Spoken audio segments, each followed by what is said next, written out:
Welcome, everyone, to Let's Play Harvest Moon, Hero of Leaf Valley. I am Thornbrain, and this is, of course, a double thread with Harvest Moon, Tale of Two Towns. In this case, this game is a PlayStation Portable installment in Harvest Moon. It's actually a remake of Save the Homeland on PlayStation 2. It adds and improves on quite a number of things. If you didn't like Save the Homeland, I was kind of on the fence when I played it. I played through it once, never played through it again. This one is much better at holding the attention. It's also generally better looking. Though you may not believe me, when you see that face, maybe it's just a bad angle, maybe it's just a bad texture, but it'll be better as it goes on. The story starts off about the same as every other Harvest Moon game. You're a young man whose grandfather has recently passed away, and he's left the family farm. So you decide to go down and take over yourself. But there's a twist this time around. Leaf Valley isn't going to be around in 2 years. The quote-unquote evil Funland company has decided to buy the town and tear it down, turn it into an amusement park. But we're here. We might as well do something with it while we can. So for now, our potato-faced protagonist is just surveying the area, kind of deciding what to do. Taking stock of everything now that Grandpa's gone.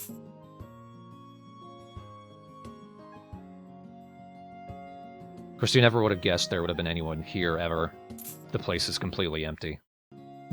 Yeah, this is a PlayStation Portable game, so the maps are very small. Though thankfully that does mean, even though there's quite a lot of loading screens, they're very quick and they're very efficient. It does make it kind of jarring because the music stops and then continues after the loading. It's very good if you're still getting your bearings. If you did play Save the Homeland, the map is a good bit different.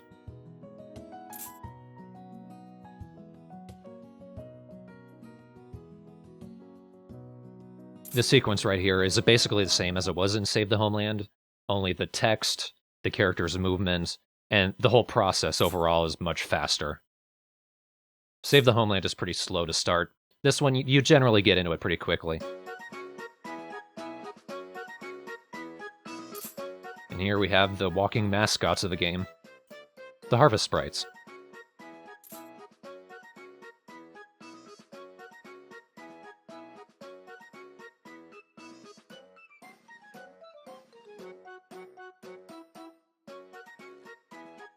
That's not how you meet people. No wonder he's terrified. Yeah, let him goo. Yeah, that's their first reaction. Oh, I think Knack is gonna die. Huh, people don't usually see us.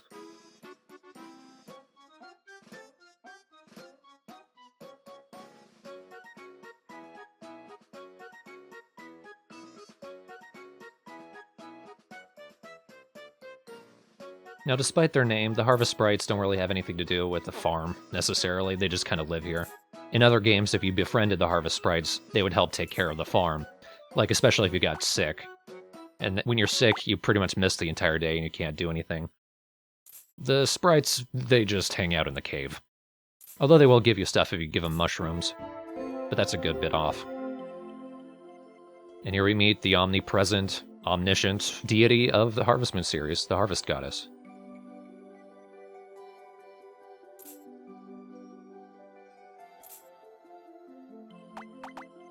Now, I had the Ocarina of Time 3D thread vote on the name, and the winner was, it was Dio. Blame the thread, I didn't choose it. It would have been, it was me, Dio, but that's 13 characters and we only get 12. Makes conversation slightly schizophrenic. This here's a little morality test the Harvest Goddess makes you do. It's 3 quick questions, 2 answers each. Depending on which one you choose, it'll actually affect how people start off thinking of you in the town. There are certain characters who, if you choose all positive answers, their friendship points will be +5, I think. If anything, certain people will like you more. Others won't like you as much off the start. It doesn't really amount to anything necessarily. It's a negligible amount.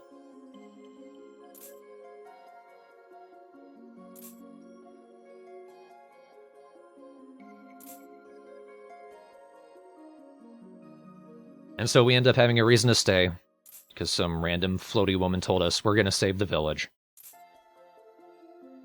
And as you will find, that's not a hard thing to do anyway, so why not?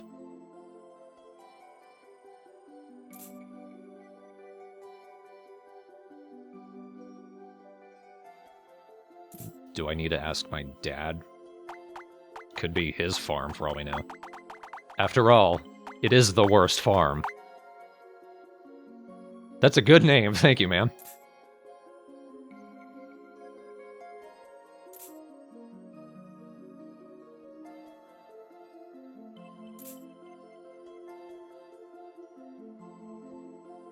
And we will be doing that first off.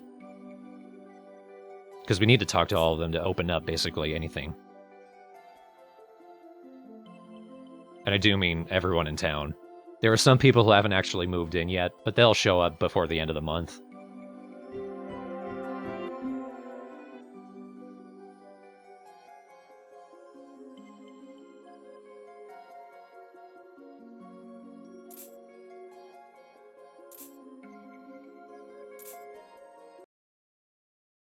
And now we're left to our devices. Right away, there's a stray dog. So unlike a lot of other Harvest Moon games, you don't start off with the dog. There's 2 different strays that'll wander around the town. Usually they show up on your farm.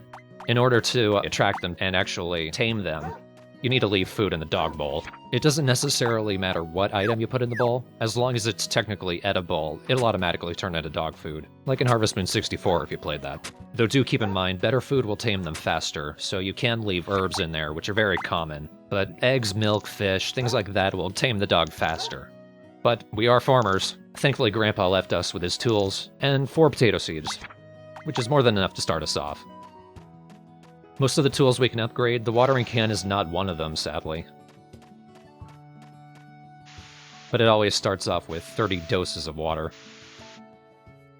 Now, my first Harvest Moon game was Harvest Moon 64, so I was surprised to find that seeds in Save the Homeland and Hero of Leaf Valley only count for 1 square.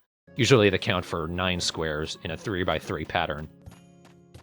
But that does mean, thankfully, that buying seeds is a lot cheaper. And this here is our first friend, Lewis. He's a local inventor, he runs a tool shop. We'll be buying some additional tools from him later.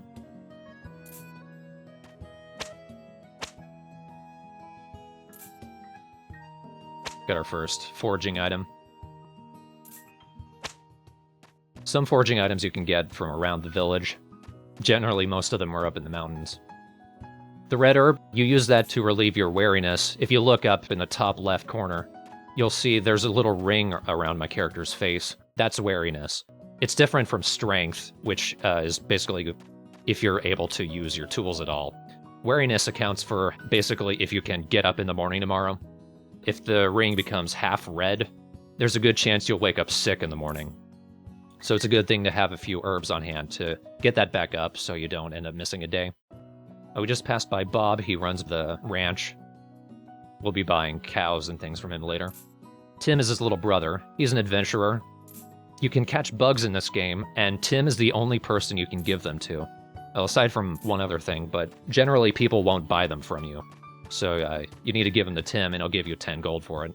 Now, there's 2 different types of ways you can catch bugs. The first is you can buy a net from Lewis, but that's only for flying bugs, like butterflies and dragonflies. Other bugs like caterpillars and beetles are up in trees. To get those out, you have to find trees that are literally telling you to hit them. Take out your hammer, you'll actually strike the ground, not the tree itself. And then the bugs will just kind of plop down on the ground. And you can pick them up from there, they don't run away. We just picked up a caterpillar there. Not many people will be happy, very few people like bugs. But Tim's a kid, so of course he does. This is Parsley, he's this game's version of Basil. Basically the exact same character, just a different name. Basil's in a good number of Harvest Moon games, including Harvest Moon 64.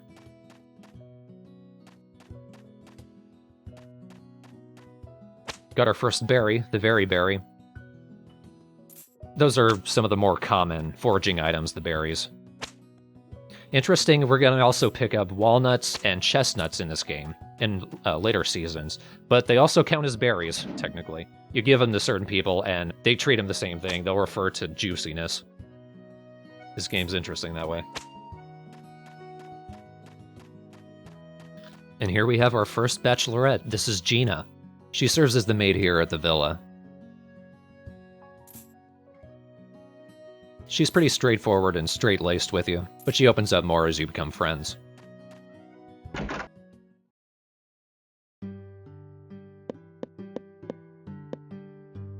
Nobody here in the kitchen. Generally, the older maid will be in here. Her name's Martha. She's hanging out in this room. There she is. She's Gina's grandmother.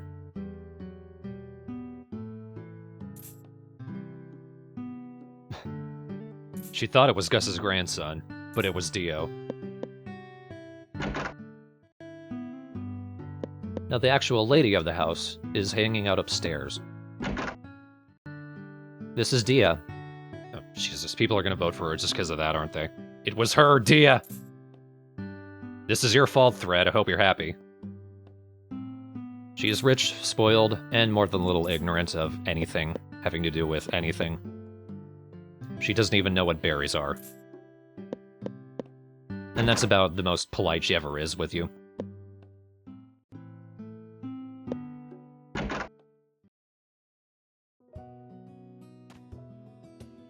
Oh. Part-time jobs. Yes, this is something you can do in this game while you're still getting your farm together. Now, we don't have a lot of stamina and strength, as you might have noticed. Just hitting that one tree took out a good chunk of it. So, in order to get money, one of the things you can do, aside from foraging and selling that stuff off, is to actually go to people that are offering part-time jobs, do the work, and you'll get a couple hundred gold. It's good to get things started.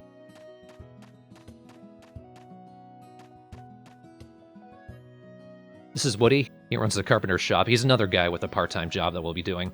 He's one of 2 part-time jobs that, by doing them, actually opens up something that allows us to get more resources. We only have to do his job 5 times before it basically closes off.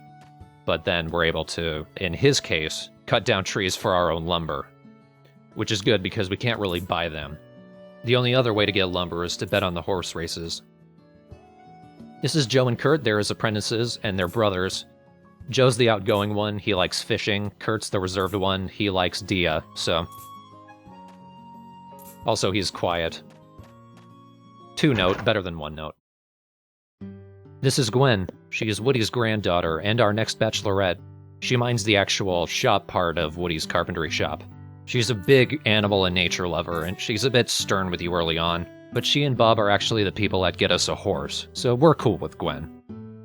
Once we've seen all of the bachelorettes, which we will at the end of this video, excluding 2 that don't show up for a good while, the thread will be able to vote on who I focus my affections on. The things you can actually buy at the carpentry shop are very limited. It's technically for expansions to your house once we've gathered enough lumber. But of course we need to build up our cash and lumber reserves, and that requires doing part-time work for Woody first, so it's going to be a good while before we can do that. And for some reason there's only a handful of things we can buy from them anyway. Quite a lot of the shops are like that, actually. By the end of the first year, you'll have pretty much bought everything. But at the very least, I'll get a good bit of work out of the kitchen once we're able to buy that. But whatever. In this part of the mountain, there's not a whole lot to grab. Although, these 2 trees don't have bugs in them. It's an orange tree. Well, today it's an orange tree. Now that I've knocked down the fruits, it's going to take about 3 days for the oranges to grow back. That tree has an apple, but I want to hang on to my strength for a little while. During spring, the 2 tree fruits are apples and oranges. I feel like there's a joke there somewhere. But in later seasons, we can also get grapes and cranberries. And they're not limited to 1 season. They can show up in like 2 or 3 seasons, and always in the same trees. This here's the mine, and this is Rudolph. He works for the Funland Company, but he's actually an okay guy, even though he's very cold and stoic with you. His is the part-time job that I'm going to be going for the most. He operates the mine, and once I've mined for him 5 times, it opens it up for my own personal use, and that'll give me so much more money. Well, here the harvest sprites are going to show me how to talk to the harvest goddess.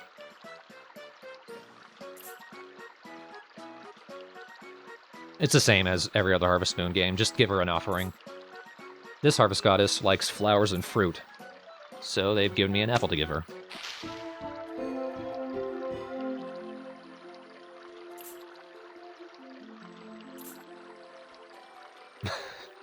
It's like she had a sudden revelation. I did that!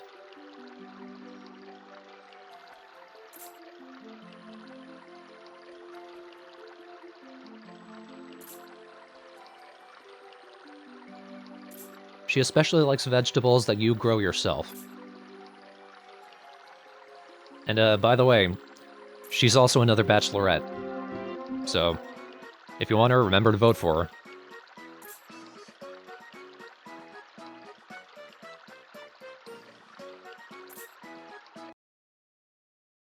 I'll have to remember to do that just to be a jerk.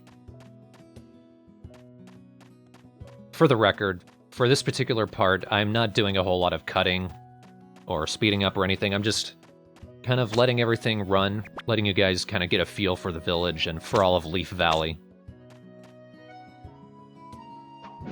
Here's the first apple. Notice that little patch on the ground. That'll be irrelevant for something we'll be doing a good bit later.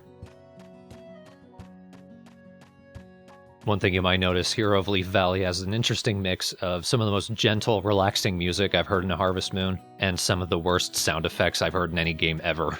I picked up an apple with a whip crack. This is Wallace. He runs the cafe. Rather, it's the cafe from noon to 5 p.m. From 6 p.m. to midnight, it's a bar. The food we can get there will change depending on that, though it's basically the same when it comes down to it. We're currently at the lake. We can do a good bit of fishing here once we get a rod. And this is the church, but the priest actually has yet to show up to the village. And it's actually his assistant that's one of the remaining bachelorettes. This is the pub. But it's closed right now. It's always closed on Mondays. Here you can see eating the herb relieving some of the wariness. Once you've gotten very low in strength, your wariness will start to go down. Or if you work late at night, or if you work during the rain. All three cases will lower it.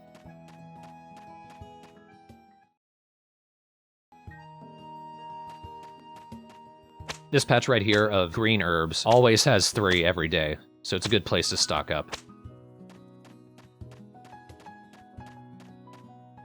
Now Tim, you'll recall earlier on I caught some caterpillars, so we'll give it to him. That's the only case where he takes them without giving you anything.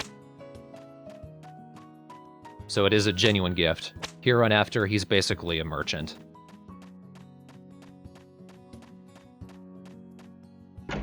Here we have the grocery store. This here is Ronald. I always mix up his name with like Roland, Randy, Jeff. I can never remember it. He also has a part-time job. It's a very easy one, you just take care of his chickens. Here we have something interesting that a lot of the vendors do. Wanted items is different from selling. Selling is just, they'll take whatever items that are related to their shop, and they'll give you just the base price for it. But if they want any specific wanted items, they will give you more for that. But only if you sell it through the wanted items list. If you just sell it through the sell list, they don't give you the extra money. So always keep that in mind. I wasted a good 100 gold early on. That there's the stock room. There's nothing in there right now, but once we start mining and once we start fishing, we'll end up catching some interesting rare items. Not unique, but rare, because we can end up catching multiples. But the very first one will always be stocked in there. Here we have our next bachelorette. This is the one that I went for in my own personal game, because she quite likes the berries. Her name's Lila. She always has her eyes closed. She's one of those characters, yeah. We buy seeds from her. And I don't have much money right now, but I want to grab a few seeds. Just one of each recurring type of plant. In this case, tomato, strawberry, corn, and breadfruit.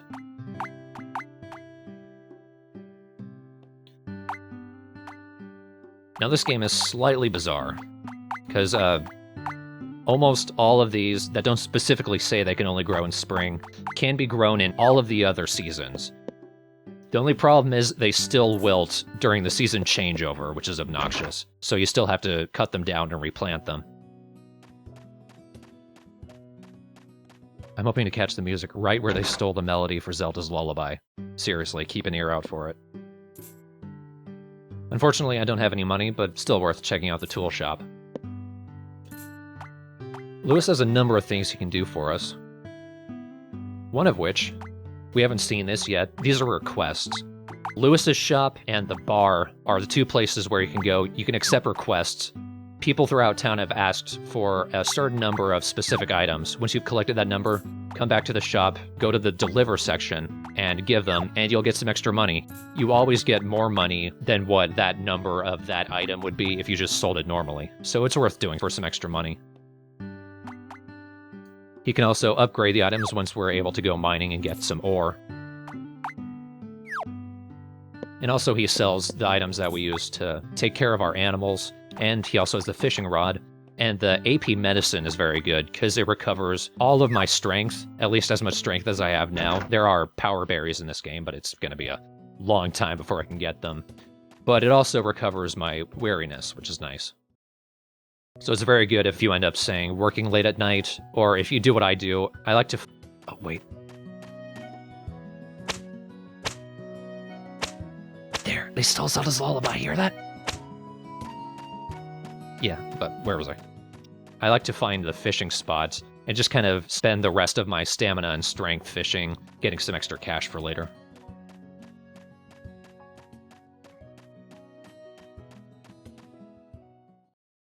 Alright, now we're just kind of exploring, looking around.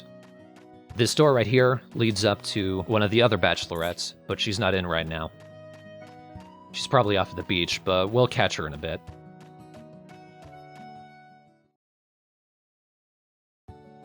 Oh, and here we have the other version of the stray dog. This is another thing you guys can vote on. Which of the two stray dogs do I go for? Do I go for the red bandana floppy-eared beagle, or the blue bandana perky-eared dog?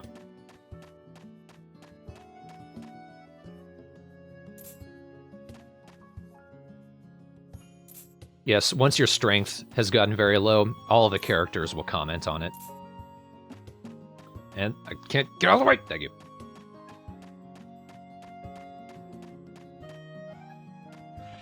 Now, I'd forgotten that I had technically already given her something. But what the hell. This is what it normally looks like. The purpose of even giving her offerings is we can get a wish from her. She can increase the friendship points of the women in town, or with our dog, or eventually our horse. But she can also relieve our wariness or our strength, and the strength I tend to go for. But you can only really get a wish from her once a week. If you give her anything too early, she'll say, "Thanks! Bye!" And that's it. Now this rock...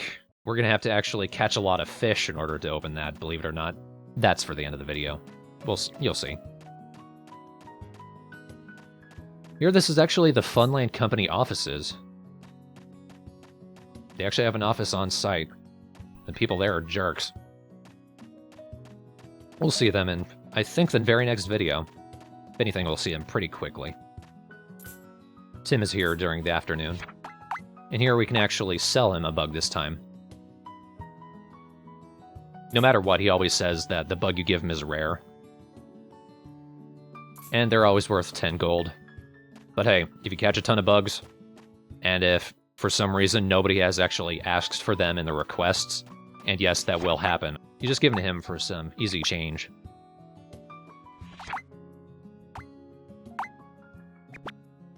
Now sadly, raw food doesn't usually give you a whole lot of strength when you eat it. Only herbs and any cooked item that specifically says it's herbal will recover your wariness. All other foods recover your strength.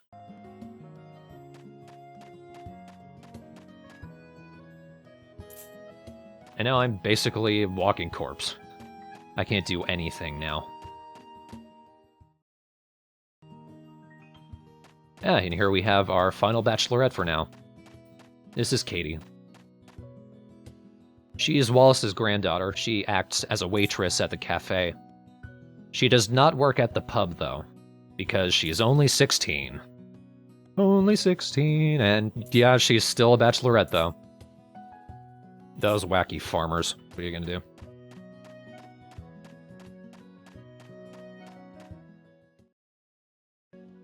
Now, by this point, I've basically talked to everyone. There's one more character.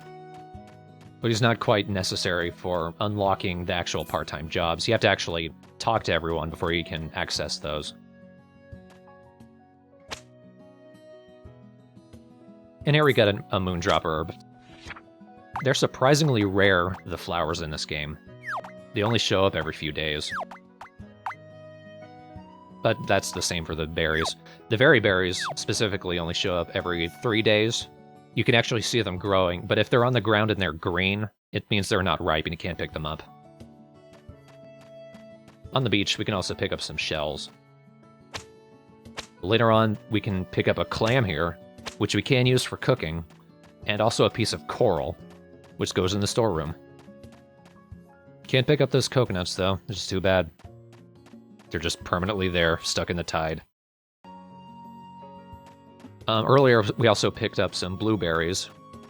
Those, I think, only show up like every 4 days, so they take a good bit longer to grow. But Dia especially likes those. Oh, here, watch Parsley the turntable. Squeaky, squeaky!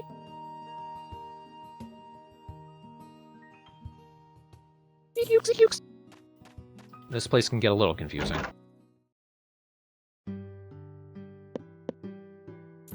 Lewis and the carpenter's shop are the only places where you can sell ore and those seashells we picked up.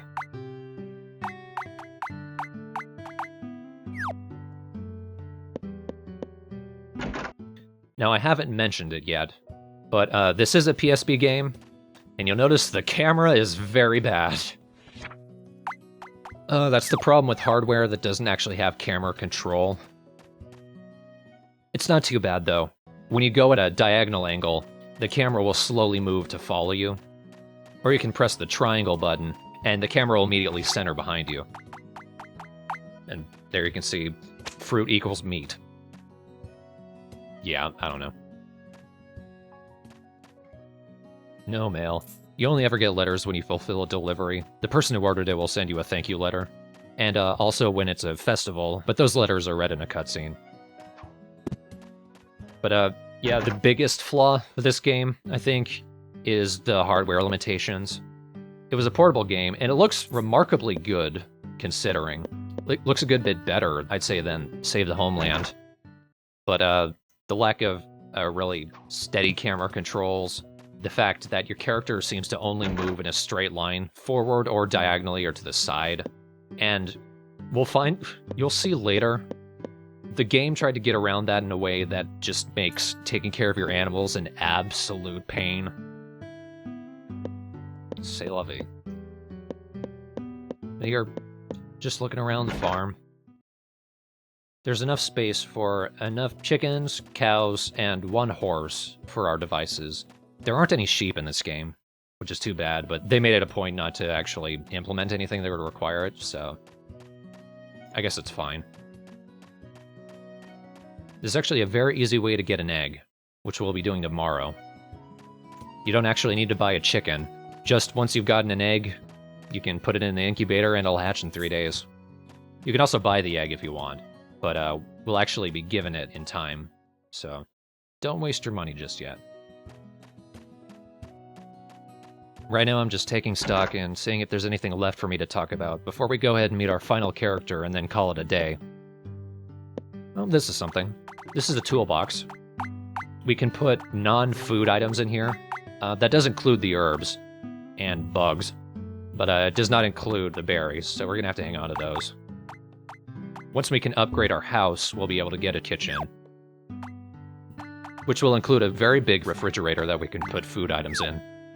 I like to have a nice, well-stocked refrigerator, so that if I ever end up getting a new item that I can make a new type of recipe with, I can always have the other ingredients on hand. Here we have the TV. Channel 2 is always the weather report. Tomorrow's going to be sunny, which I guess is okay. We don't have too much plants that need watering, so it's not going to take too much out of us. Channel 1 is the news. It basically gives you the next upcoming festival.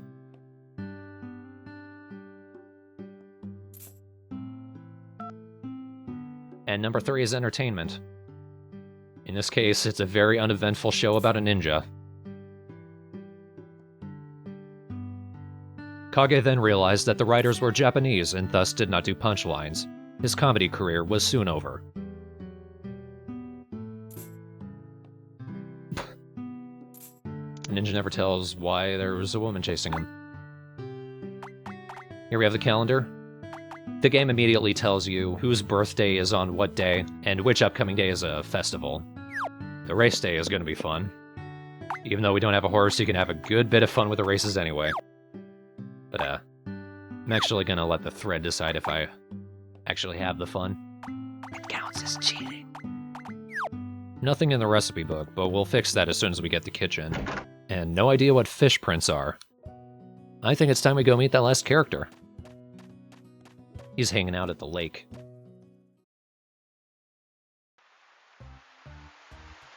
It's a little tanuki.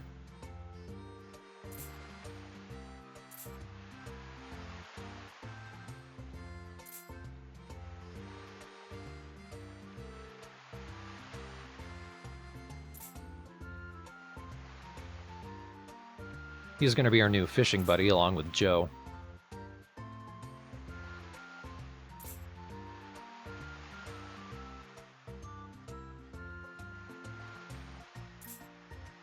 His name's Ponta.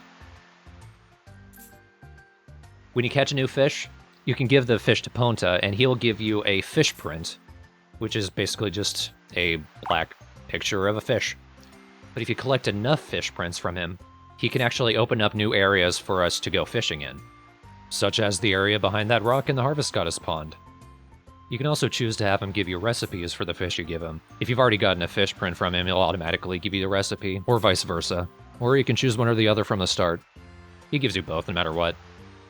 You can also get the recipes just by cooking the fish, but this is easier. So he's quite a nice little guy to have around. He's also so cute it's annoying. In kind of a charming way. I like Ponta. One thing I like is when you have a cutscene in an area, once the cutscene's over, you're just right back at the entrance. You're not all the way back wherever you were at the end of it. Allows you to continue where you left off. So we'll be seeing plenty of Ponta once we got a fishing rod. But before we call it a night, I want to quickly check out the Harvest Sprite's little abode. Just kind of a hole. And they hang out in a triangle. And this is all they do when they're here. The Harvest Sprites don't really do anything.